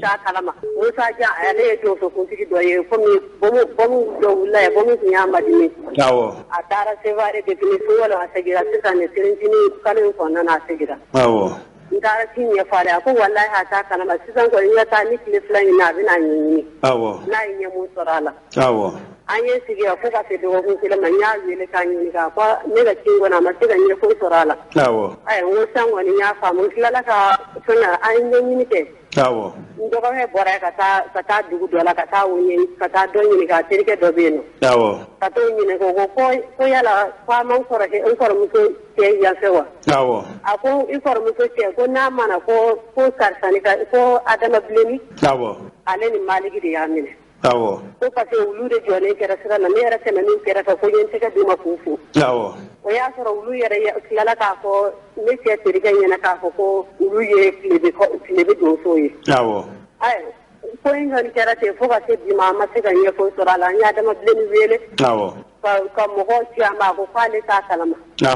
Aya an kɔni an ka sariya bɛ bilalen ni yɔrɔ min a bila sigilen ni gaɲa de ka gaɲa an y'a mɛn k'a bɛ gaɲa de. U y'a faga de. O ma faga de n y'a mɛn k'a bɛ gaɲa u ye fɛn k'a la wa an kɔni tɛ nouvelle foyi kalama a balolen don wa. A salen don an tɛ foyi kalama na. Awɔ. K'a bɛ gaɲa n dɔgɔmuso terimuso dɔ yɛrɛ y'a wele. Awɔ. A ko yala i Koyita ye i cɛ i mun de. Awɔ. A ko ne Koyita ye ko ne dɔgɔnin ne kɔrɔmuso ba kelen fa kelen cɛ don. Awɔ. Ale yɛrɛ ko k'a bi an ka dugu la ko mɔgɔ ye fɛn jira na k'a bi so min kɔnɔ ko dɔ y'a jira na yen nɔ. Awɔ. U y'a minɛ u nana n'a ye dɔrɔn u y'a minɛ ka a ka minɛn foni ka bɔ a ka moto kɔfɛ k'a datugu ka taa fɛn kɔnɔ ko mɔgɔ yɛrɛ ye fɛn jira ne na n bɛ so in dɔn. Awɔ. An kɔni y'a ɲɛɲini cogo bɛɛ la n'an y'u ɲininka olu k'u tɛ. E yɛrɛ ma wuli munna a ye dugu min f'i ye munna i ma wuli ka taa ye wala i ma mɔgɔ ci ka taa lajɛ. An ye wulikajɔ kɔni kɛ. An kɔni an ye wulikajɔ kɛ parce que an ye yen donsokotigi wele k'a fɔ an ɲɛna. Awɔ. Ka tila k'a fɔ an ɲɛ n ko n'a sɔrɔ n'a ɲɛnabɔra cogo o cogo n'a sɔrɔ u tigiw k'u bɛ wari fɛ. Awɔ. N'u ye wari hakɛ mun fɔ k'an ka mɔgɔ bɔ ka na an b'a d'u ma. Awɔ. Ale bi an ma ɲɛ sɔrɔ a la ko a tigi ye tile 3 di yan ko ne de kɛra o tile 3 dafalen n y'a wele a ko a ma se ka ɲɛ sɔrɔ a la. Sisan n'a y'a sɔrɔ k'a fɔ e bɛ jɛnɛ mara donsokuntigiw bɛɛ lasɔrɔ sisan e bɛ mun f'u ye. Ni k'aw bɛɛ lasɔrɔ min tun bɛ f'u ye wa. Awɔ minnu bɛ se k'i dɛmɛ donsokuntigi ni donso ɲɛmɔgɔ minnu n'u bɛ se k'i dɛmɛ nin ko la n'a y'a sɔrɔ k'e n'u tun ye ɲɔgɔn ye i bɛ mun f'u ye. Ayiwa ne ni mun ye ɲɔgɔn ye. Awɔ. Ufu man nana n jigi sɛmɛ Ala la n ye n jigi sɛmɛ u na. Awɔ. N'a sɔrɔ u bɛ se ka ne cɛ n'a sɔrɔ u bɛ n cɛ yɔrɔ dɔn. Awɔ. U ka ɲɛma n'a ye n'u t'a yɔrɔ dɔn u ka ɲɛma Ala yɛrɛ de kama u b'a ɲini a ɲini cogo bɛɛ la. Awɔ. Ne kɔni ka laseli y'o de n'a sɔrɔ u y'a yɔrɔ dɔn u ka ɲɛma n'a ye n'a balolen d'u bolo n'a sɔrɔ fɛn fɛn b'a la u k'a ɲɛfɔ an ye. Awɔ. Ne kɔni ka welewele y'o dɔrɔn de. K'i tɔgɔ ye di. Ne tɔgɔ ye Ajara Tangara. Ajara Tangara ne Jose Traoré radio ɲɛtaa la Bamakɔ. N yɛrɛ bɛna ɲɛɲini kɛ i y'a faamu n bɛ fara i kan. Masina donsow fara jɛnɛ donsow kan. Sabu ne ye mɔgɔ dɔw wele Masina a ko ma tiɲɛ yɛrɛ la aw ka yɔrɔ fɔlen ko Kwakuru ye. Ko k'a fɔ ko donsotɔn kɛrɛnkɛrɛnnen bɛ yen. Ne yɛrɛ y'a fɔ kaban ko i ni ɲɛmɔgɔ ye ɲɔgɔn ye. An bɛɛ lajɛlen an bɛ fara ɲɔgɔn kan an b'an dama kasi. Jɛnɛ mara fo ka se Masina mara ma donso bɛ yen. K'u ka bɔ a kalama k'a fɔ e cɛ u y'a minɛ donso a fɔra donso de y'a minɛ i cɛ kɔni tɛ ŋanamu mɔgɔ ye. A taara wari ta Orange Money na dɔrɔn ka na n'a ye. Wari de tun b'a kun. Wari bɔ a ka baara ye Orange Money baara ye ale de bɛ feere awɔ. A natɔla a taara wari de t'a segintɔ la. Awɔ. A minɛna o de la. Ni Ala sɔnna ma i cɛ bɛ labila ni Ala sɔnna ma inshallah. Ala k'o kɛ. I ka kuma laban ye jumɛn ye.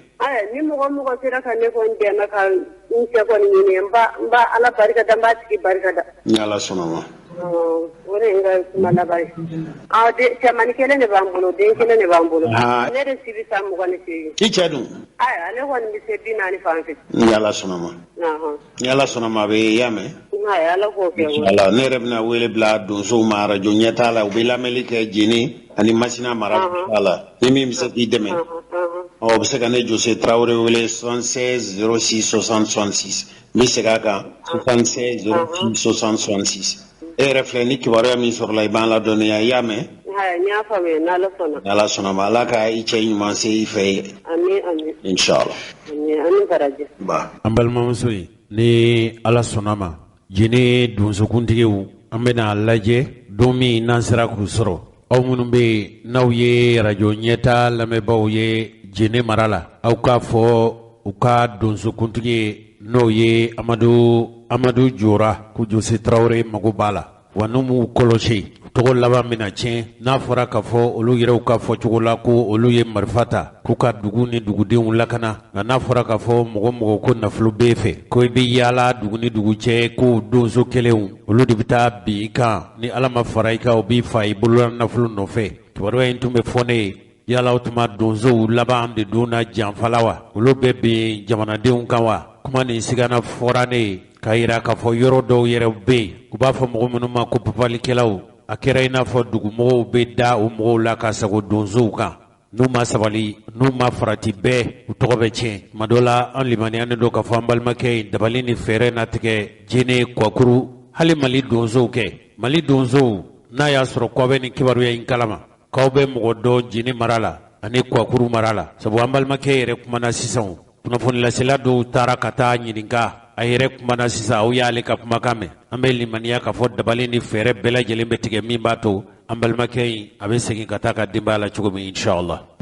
balimaw diɲɛ jamana yɛrɛma hɔrɔnyanen olu ka fara ɲɔgɔn kan tɔnba n'o ye organisation des nations unies ye u ka kɔrɔsigi kulu min sigilen don lakana basigi ni lafiya u dabali n'u fɛɛrɛw tigɛli la duniya fantan naani fɛ a dɔgɔ furancɛ kelen ye bi o don bɛnna juin kalo tile 14 ma u ye u ka kalo saba lajɛ sigi u lajɛ in bɛ sigi Maliko wala Mali kungo de kan u lajɛ in senfɛ a kun dɔ tun ye k'a lajɛ u ye kɛlɛbolo min ci ka na anw faso Mali kɔnɔ n'o ye MINUSMA ye o MINUSMA a nakan n'a nakun min n'o kɛra nin ye kulu min nin ye sɔrɔlasiw ye sɔrɔlasi minnu k'olu cira nin kulu in fɛ ka na cɛfɔ ani kanbɛn sabati malidenw ni ɲɔgɔn cɛ o kulu in u bilara ci min na k'a lajɛ yala u ci bɛ dakun jumɛn na n'a ma ɲɛ k'a fɔ u ci bi kɛ u hajuw bɛ fɛn minnu na sabu nin kalo san an bɛ kalo min na u furi waati u bɛna laɲini lakuraya yala dɔ bɛ se ka fara u ka cɛw kan an faso Mali dugukolo kan wa nin jamasigi min n'o kɛra jama fanba bɛnna fɛn min kan u y'u sinsin fɛn min kan o ye k'a fɔ fo Mali ka i banba de donlatɛmɛ fanga in wala furancɛ fanga ni a kuntigiya a bɛ Asimi Goyita bolo n'ale ye danaya ta k'a da Cogɛl Kokala Mayiga kan u k'u banba u k'u ɲɛsin fɛn fɔlɔfɔlɔ min ma n'o ye jamana kuntigisigi n'o ye jamana ɲɛmɔgɔya sigi min n'a tun dɔgɔdara k'a bila février kalo san 2022 la ninnu k'u ka baara kunbaba u k'u ka haminako fɔlɔ k'u ka cɛsiriwale fɔlɔ u kɛ o sabatili la u kana sɔn fiyewu wa sira yɛrɛ tɛna d'u ma u k'u fori ka bɔ u laɲini fɔlɔ in ɲɛ lajɛ min sigira faso Mali tɔgɔ la u kɛnɛ kan ɲi mɔgɔw sɔrɔla yen minnu y'a jira k'a fɔ olu ka hami ye fɛn min ye i n'a fɔ Niger lasigiden min tun bɛ yen n'o ye Abdou Abari ye ale da sera fɛn min ma o ye Faransi ko k'a b'a ka kɛlɛcɛw nin kalo sa in na k'a bɛ kɛlɛcɛ ninnu donini daminɛ ka bɔ wala u donini u kan ka kɛ kɛcogo min nin kalo in fori waati Faransi ko k'a bɛna o dɔgɔdali fɔ Faransi y'o kuma fɔli min kɛ k'a bɛna a ka kɛlɛbolo in k'o doni ka bɔ Mali dugukolo kan ko a bɛ kɛlɛcɛw doni dɔɔni ko nin ye haminakoba de ye Mali yɛrɛ fɛ ko sabu Mali bɛɛ gɛlɛya de la Mali gwɛngwɛnnen don gɛlɛyaw kɔnɔ diɲɛ jamana yɛrɛma hɔrɔnyanew u ye u ka danaya lakuraya MINUSMA kɛlɛcɛw kan n'o de ye jamana in basigili ye sabu olu yɛrɛ kɔni fɛ furancɛ fanga in dolatɛmɛ fanga in a fanga pɔrɔni min kɛra siɲɛ 2nan na kalo 9 kɔnɔ k'a ye dɔ fara olu ka hami kan diɲɛ jamana yɛrɛma hɔrɔnyanew olu ka kɛlɛbolo min bɛ an fa dugukolo kan kɛkun min wala nakun min bɛ u la u bɛna sinsin jɔsen 2 kan a fɔlɔfɔlɔ ye fɛn min ye o ye Mali yɛrɛ ni marifatigiw u y'u bolonɔbila kɛ cɛfɔ ani kanbɛn bɛnkawale sɛbɛn min na n'a bɛ fɔ o ma ko accord pour la paix et la réconciliation u ka sinsin ni bere fɔlɔfɔlɔ ye ka magwɛn ta u bɛ se ka waleya cogo min a filanan ye fɛn min fana ye o ye Mopti mara u bɛ se ka basigi cogo min ka na ni lakana sabatili ye yɔrɔw la yɔrɔ minnu dɔ farala basigibaliya kan diɲɛ jamana yɛrɛma hɔrɔnyanew u ka kɔrɔsigi kolon in a kɛnɛsigi senfɛ ntɛnɛn tɛmɛnen u ka ciden min n'o bɛ an faso Mali kɔnɔ yan ale y'i sinsin fɛn min kan u ko fo diɲɛ jamana yɛrɛma hɔrɔnyanen u ka kɔrɔsigi kolon in fo ka to Mali sɛnsɛnna ka don jamana in jigiya kɔrɔ diɲɛ yɛrɛ a ma gwɛn kulu minnu bɛ yen ko fo olu ka to Mali jigiya kɔrɔ sabu fanga pɔrɔni ko 2nan min kɛra kalo 9 in kɔnɔ waati min kana ni lakana baliya kulukululen don Mopti mara ani jamana kɔrɔnfɛla aw b'a kalama k'a fɔ juin kalo tile 7 tɛmɛnen kolonɛli Asimi Goyita a sigira fanga na ka kɛ dolatɛmɛ fanga ɲɛmɔgɔ kura ye Cogɛl Kokala Mayiga o sugandira k'o kɛ jamana marabolo ɲɛmɔgɔ ye baara telima min n'o kan ka kɛ o baara telima in o de kana ni yɛlɛmaw ye yɛlɛma minnu n'o kan ka kɛ n'olu kɛli ka kan bi ni Mali t'a yɛrɛ sɔrɔ n'o yɛlɛmaw ma kɛ ani ka dabali ni fɛɛrɛ tigɛ min yɛrɛ b'a to sugandili minnu n'o kan ka kɛ ka fanga kura sigi a baaraw bɛɛ lajɛlen o sugandili baaraw bɛɛ lajɛlen bɛ se ka kɛ ni jɛlenya ye ni danaya ye cogo min ni dantigɛli kɛra MINUSMA yɛrɛ ɲɛmɔgɔ min bɛ yen n'o ye Elkasi Wani ye a ye dantigɛli minnu kɛ diɲɛ jamana yɛrɛma hɔrɔnya jamanaw ka kulu in ka tɔnsigi la a ko o waleyaw tɛ sabati Mali kɔnɔ fiyewu fo k'a sɔrɔ bɛn kɛra a baaraw kan wa a ye n ka wara minɛ a kunkolo b'i yɛrɛ bolo fo Mali k'i jɔ a ka jɔda la Mali min ye kotigi ye wa fo malidenw yɛrɛw ka don da kelen fɛ ka bɔ da kelen fɛ n'o kɔni kɛra bɛɛ ale ko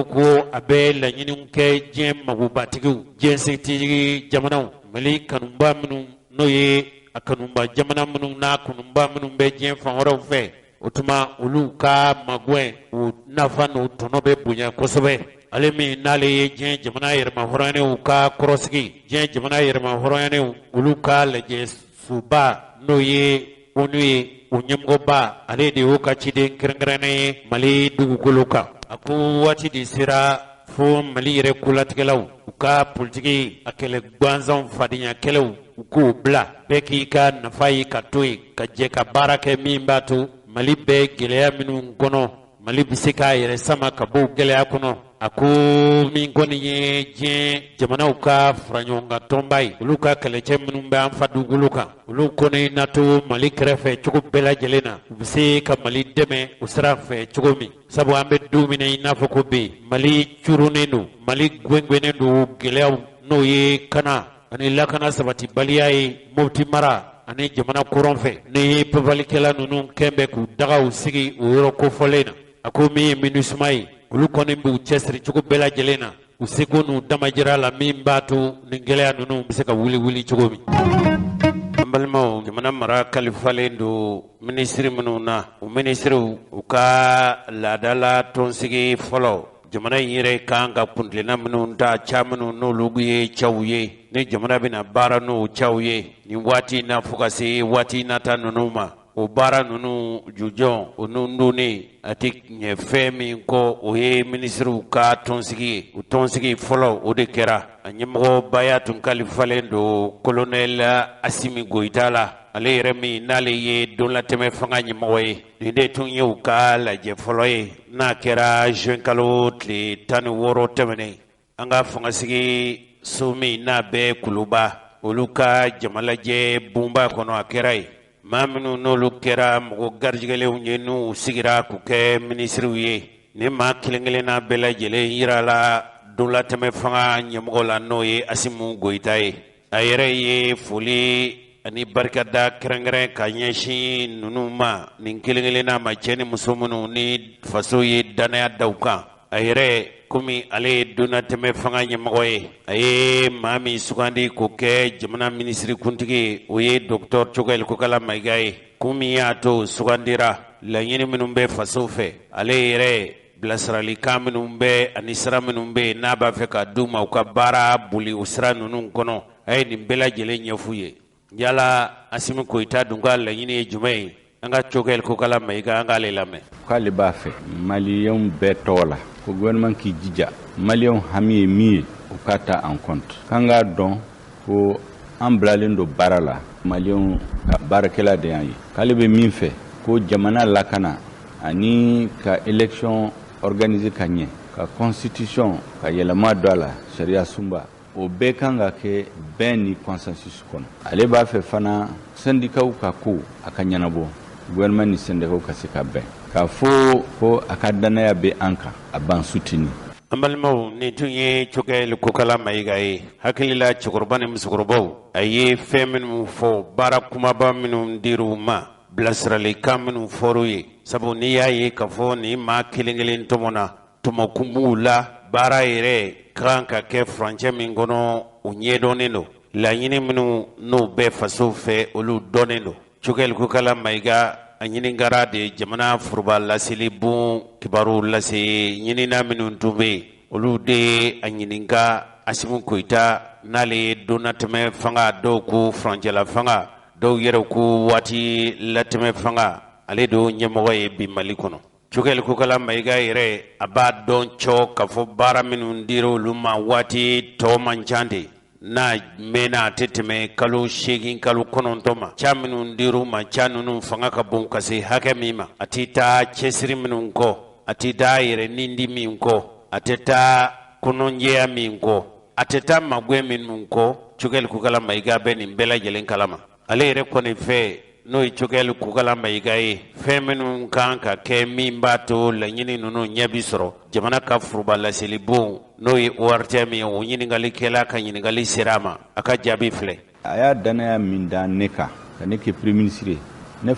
ne fana de proposition ka ye a ye a sɔnna mɔgɔ min kɛra ministre ye an bɛ faralen ɲɔgɔn kan an b'a fɔ ka féliciter k'a fɔ a ye danaya min dan kan o danaya an b'a a lase ka maliyɛn haminanko ko ɲɛnabɔ ka réforme constitution yɛlɛmali ka réforme institutionnelle ka accord d'Alger a ko k'a waliya de manière intelligente et efficiente o ka kɛ min ye jamanadenw bɛ se ka faamu a tɛ mɔgɔ si tɔɔrɔ a ka teliya fana an balimaw nin tun ye Cogɛli Kukala Mayiga ye Cogɛli Kukala Mayiga aw b'a kalama ka fɔ politiki tɔn min ni tuma min na 1991 ani 61 mars kalo tile 26 Général Musa Traoré ala ka hinɛ a la bi sabu a fatura ale ka fanga parune politiki ma kura minnu nana jamana joli fanga na o politiki tɔn ninnu olu tun ye jamana yɛrɛ mafiyɛnya walew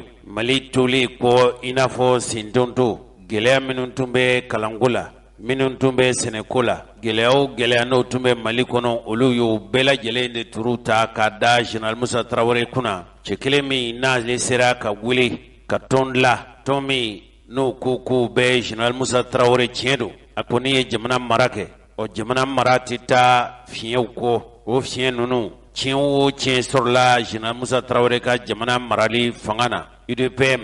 n'o tun ye tɔn kelen fɔlɔ min tun bɛ Mali kɔnɔ tuma min na Modibo Keyita ka fanga in paruna Général Musa Traoré tun ye tɔn min dilan ni o politiki mɔn kelen ninnu caman tun b'o tɔn na Musa Traoré ka fanga dafirilen ninnu kɔni ye Musa Traoré ka fanga kɛ i n'a fɔ fanga min ni filen kan ka bere a da la a tɔgɔla kuma kana fɔ a fɛla kana sɔrɔ hali mɔn k'i kana a tɔgɔla politiki tɔn sigi ale de ko o ti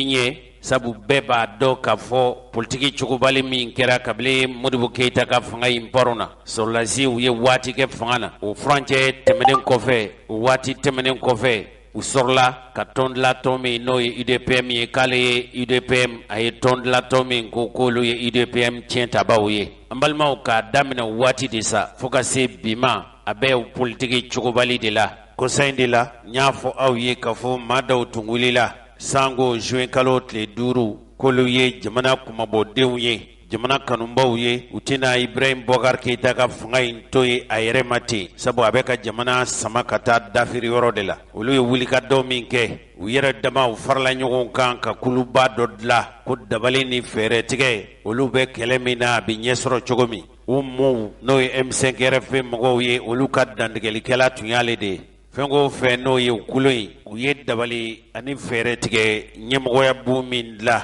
n'o ye comité stratégique ye ale de tun ye olu ka dantigɛlikɛla ye o de nana a da lɛfɛ kɔnɔ sa n'a lakodɔnna tiɲɛ yɛrɛ la o kɛlɛ ni olu ye cɛsiri min kɛ o cɛsiri de laban nana kɛ Ibrahim Boubacar Keïta ka fanga pɔrɔni ye sɔrɔlasiw fɛ nka a nana ye k'a fɔ sɔrɔlasiw olu ma sɔn ka ninnu wele ka gɛrɛ u yɛrɛw la fo maa damadama u y'o de wele nka jama fanba wele ma bila olu ma o sama-samali don toro ni ɲɔgɔn cɛ fo kana se kɔsa in na ma an tɛna segin nin bɛɛ lajɛlen kan o Cogɛli Kukala Mayiga Asimu Goyita a ko olu b'a fɛ ale b'a fɛ k'o de ta k'o kɛ jamana marabolo ɲɛmɔgɔ ye o de sigira o Cogɛli de tun ye kuma in fɔ sisan n'aw ye faamuyali sɔrɔ o la nka maa tɔ minnu bɛ yen sa n'olu kɛra maa sugandilen ye i n'a fɔ minisiri tɔ minnu bɛ yen baara minnu dir'u ma jamana yɛrɛ ka foroba laseli bondaso ORTM olu ka kunnafoni ɲinina a gɛrɛlu la u ye u ka hakilinataw de caba minnu dira u ma Asimu Goyita fɛ ani jamana fɛ u ye min fɔ o baara ninnu na ani dabali minnu na ani danaya minnu dar'u kan yala u bɛna ko kɛ kɛcogo di jaabi min b'u fɛ o jaabi ninnu filɛ nin maa fɔlɔ min n'o ɲininkara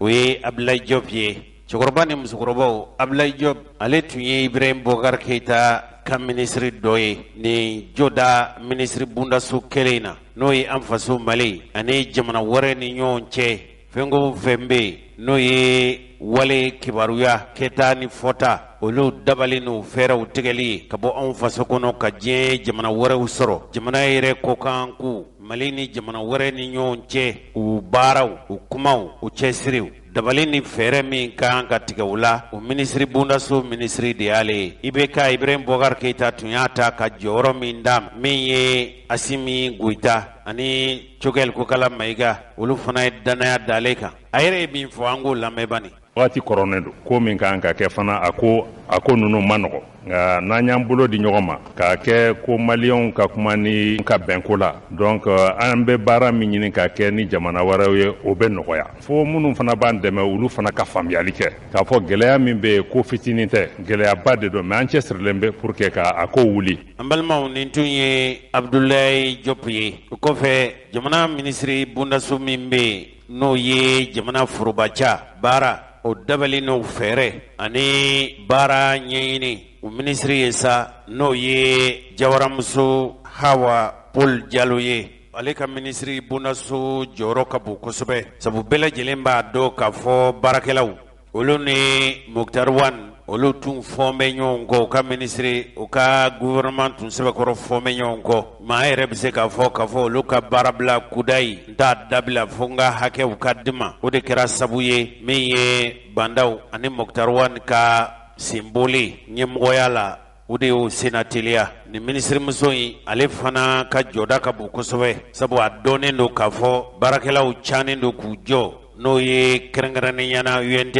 UNTM o ye Mali yɛrɛ baarakɛlaw ka hakɛ ɲini tɔn fɔlɔba ye olu ka baara bila o de kɛra sabu ye ka gɛlɛya se Mali kɔnɔ bi kosɛbɛ ka sabu kɛ u ka muruteli baara ma o dun tɛ ɲɛ sɔrɔ fiyewu o lafiya Mali kɔnɔ o tɛ ɲɛ sɔrɔ fiyewu fo jamana marabaw olu yɛrɛw ni baarakɛlaw u ka bɛn fɔla tiɲɛ don hakɛ ɲini ye tiɲɛ ye u yɛrɛw ka fɔcogo la baarakɛla ka lafiya o ye baarakɛla ka hakɛ ye nka Mali yɛrɛ bɛ daku min kan bi Mali bɛ lahalaya min na bi n'i y'a ye k'a fɔ ale yɛrɛ ka ministre bondaso la u b'a fɔ min ma ko dialogue social o de ye k'a lajɛ cogo bɛɛ lajɛlen na malidenw yɛrɛ bɛ se ka sigi cogo min ka fɔ ka bɛn ko sigi ka fɔ ɲɔgɔn lamɛn ɲɔgɔn hakilina sɔrɔ ka hami ni faso ye jamana in bɛ se ka basigi cogo min o ɲɛ tɛ se ka sɔrɔ fiyewu fo malidenw bɛɛ lajɛlen u k'a dɔn ka ɲɔgɔn faamu ka danaya segu ni ɲɔgɔn cɛ bɛɛ k'a lajɛ jamana in bɛ se ka lafiya cogo min jamana in yɛrɛ bɛ se ka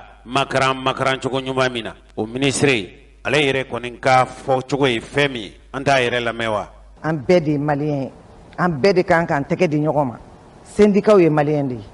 gouvernement ye maliyɛn de ye an b'an ka jɔ k'a fɔ nin ye ministère ye o ye gouvernement ye nin ye syndicat ye tiɲɛ de don mɔgɔ b'i ka droit ɲini mais n'a nana wagati dɔ la a bɛ jɛn a bɛ sigi a bɛ kuma a bɛ bɛn fɛnw kan o solution ninnu an bɛ jɛn de a bɛ ɲɛ cogo min na a bɛ kɛ cogo min na an bɛ jɛn de k'o kɛ. An balimaw nin tun ye Madame Jawara Hawa Paul Diallo n y'a jira u la k'a fɔ ale ye forobaca baara sɔnnɔgɔya nin si tɛ ɲɛ sɔrɔ fo malidenw ka ɲɔgɔn lamɛn u ka sigi ka fɔ kɛ ko jɛ ka fɔ o ye damu ye nin baara ninnu de dira ale ma tuma dɔ la n'i y'a ye k'a fɔ b'a fɔ min ma ko dialogue social n'o de ye malidenw ni ɲɔgɔn cɛ an ka fɛn o fɛn n'o bɛ kɛ an ka sigi kɛnɛ kelen kan an ka ɲɔgɔn lamɛn bɛɛ fɛla ka fɔ an ka jɛ ka bɛn kuntilenna dɔw kan min b'a to jamana in bɛ basigi n'i y'a ye k'a fɔ farala ale ka ministre bondaso kan a kɛkun ye fɛn min ye a yɛrɛ ye ɲɛfɔli kɛ bɛɛ y'a dɔn k'a fɔ sɔrɔlasiw olu de ye Ibrahim Boubacar Keita ka fanga in tɔ paro hali ni kuma in man d'u ye n'i y'a ye bɛɛ k'a fɔ hali u ja gɛlɛyara hali dɔɔni k'a fɔ IBK ka fanga in paro mɔnw de ye jamanaden dɔw de bɛ yen olu de ye Ibrahim Boubacar Keita ka fanga mafiɲɛya a mafiɲɛra ka se hakɛ min ma jagɛlɛya nana olu sɔrɔ n'o ye sɔrɔlasiw ye ka IBK ka fanga ye Ibrahim Boubacar Keita ka fanga in bɔjɔ sɔrɔlasi minnu y'o kɛ olu fana ka jɔda bɛ jamana jɔli la i n'a fɔ jamana den tɔw n'i y'a ye k'a fɔ hali Moktar Wan ani Bandaw n'i y'a ye k'a fɔ olu ka fangako ma fore o sɔrɔlasi ninnu jɔda min bɛ olu la olu yɛrɛ fana sen kan ka don jamana jɔli la a kɛra in n'a fɔ bandaw u ka fɔcogo la ani Moktar Wan olu ka baara kɛcogo a kɛra in n'a fɔ olu tun b'a fɛ minnu ye Ibrahim Bokar Keita ka fanga in paron olu tun b'a fɛ k'olu sen bɔ jamana jɔli la ni waati la fanga in na jamana dun a t'i jɔ sɔrɔlasiw kɔ sɔrɔlasiw de ka baara ye kana lakana jamana tangani ka bɔ juguw ka mantɔrɔ ma n'o ye jamana kɔnɔ juguw ye ani jamana kɔkan juguw Mali dugukolo bi kɔlɔsi ka tanga ka kisi cogo min o minisiri n'a tun fɔra ka fɔ bandaw ni Moktar Wan a tun ye minnu sen bɔ jamana marabaw ka kulu la n'o kɛra sabu ye k'olu yɛrɛ ka fanga bɔjɔ o dɔ ye colonel Sadio Kamara ye ale de ye u b'a fɔ minisiri min ma ko ministre de la défense et des anciens combattants Mali tangani ka bɔ jamana kɔnɔ ani jamana kɔkanmu olu ka mantɔrɔ ma n'ale ye Mali kɛlɛcɛkɔrɔw ka minisiri ye ale ka jɔda ka bon kosɛbɛ ale fana ye o minisiri min ye jamana ka furubalaselibuw u ka ɲiningali sera ale fana ma ca minnu dir'u ma colonel Sadio Kamara an ka fana lamɛn ministère de la défense la an tun ye baara minnu daminɛ an bɛna o baara kelen de laban ka mɔgɔw ta ka mɔgɔw former ka minɛn ɲini k'a di mɔgɔw ma ani an bɛ kɛlɛ min na k'an jija cogoya bɛɛ la lafiya bɛ se ka segin jamana kɔnɔ min ye Dawudu Ali Mohamedini ye u b'a fɔ minisiri bondaso min ma ko ministre de la sécurité et de la protection civile bɛɛ y'a dɔn k'a fɔ jamana kɔnɔna na foyi tɛ sabati fo jamanadenw u hakili la ka tigɛ banbanci wale ni tiɲɛni wale minnu bɛ kɛ bingani wale minnu bɛ kɛ an ka jamana finitigi minnu bɛ yen n'olu ka baara ye o ye i n'a fɔ polisiw ni gendarmew n'olu de ka baara ye jamanadenw yɛrɛ dama ni ɲɔgɔn cɛ kana ani jamana lakana fɛn o fɛn bɛ yen n'o ye wale ni kɛta minnu bɛ yen n'olu kan ka kɛ ni kɔlɔlɔ kunsinna jamanadenw ma i n'a fɔ kasaraw magwe minnu kan ka taa jamanadenw sɛgɛrɛ ale de y'o minisiri ye ale fana ɲininkali min kɛra jamana ka furubalaselibuw fɛ kuma minnu b'ale bolo ca dilenw na an t'a yɛrɛ fana lamɛn wa tile nataw la an bɛna baara caman boloda min b'a to an bɛna se ka fɛn dɔw kɛ ka mɔgɔw lakana ka u bolofɛnw lakana ka daminɛ dugubaw kɔnɔ ka daminɛ kungo kɔnɔnaw la ka daminɛ sirabaw kan min ye madame Danbele Madina Sisoko ye ale ye tali fɛnko fɛn bɛ yen n'o ye jamana ka bon ye sirabaw ye fɛn fɛn n'o ye foroba cakɛ bon ni cakɛminɛw ye o minisiri ale fana ɲininkali min kɛra jamana ka forobalaseli bondaso fɛ n'o ye ORTM ale fana baara minnu dira olu ma cikan min n'o dira donlatɛmɛ fanga ɲɛmɔgɔ fɛ n'o ye Asimu Goyita ye olu minnu banba baara ni ca minnu na an ka madame Danbele Madina Sisoko an k'ale fana lamɛn an ye hakilina falenfalenw kɛ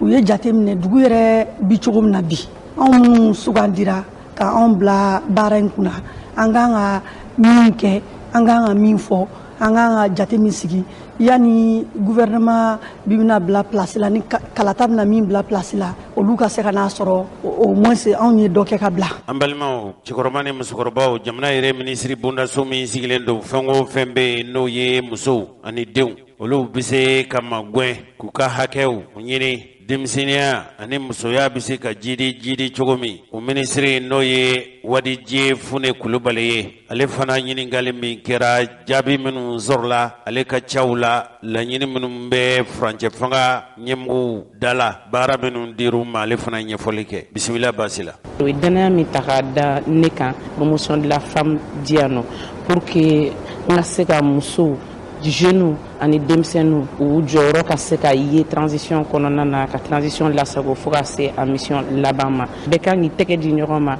pour que Mali bɛ se ka bɔ ni dingɛ kɔnɔ cogoya min na. nin baara ninnu bɛɛ lajɛlen tɛ ɲɛ sɔrɔ fiyewu fo danaya dara maa minnu kan olu ka don da kelen fɛ ka bɔ da kelen fɛ bamananw ka kuma tɛ ko kotɔn ɲɔgɔn da la o de bɛ karatabugu mɛn si la o maa minnu sugandira yala u bɛna jɛ ka baara kɛ cogo di Haruna Mamadu Ture n'ale ye jamana yɛrɛ a kibaruyaw laseli tɔnɔsira minnu bɛ tali kɛ diɲɛ yɛrɛ tɔnɔsirakaraw bɔlen jamana mara bɛ ladila fɛn o fɛn bɛ yen n'o ye jamana yɛrɛ kɔnɔna marako ye o bɛ se ka labɛn cogo minnu na k'u ladila k'u bɛrɛ ka bɛn diɲɛ waati ma o minisiri n'o ye Haruna Mamadu Ture ye aw k'ale lamɛn bani u yɛrɛw b'a kalama k'a fɔ nin si tɛ ɲɛ sɔrɔ f'u ka jɛ ka min kɛ ale y'o jaabi de di. Premier ministre yɛrɛ y'a fɔ ko c'est un gouvernement de redressement national. An bɛ ɲɔgɔn minɛ, an bɛ wuli ɲɔgɔn fɛ pour que Mali kɛ an bɛ min fɛ. Kulubali i jitala tɔw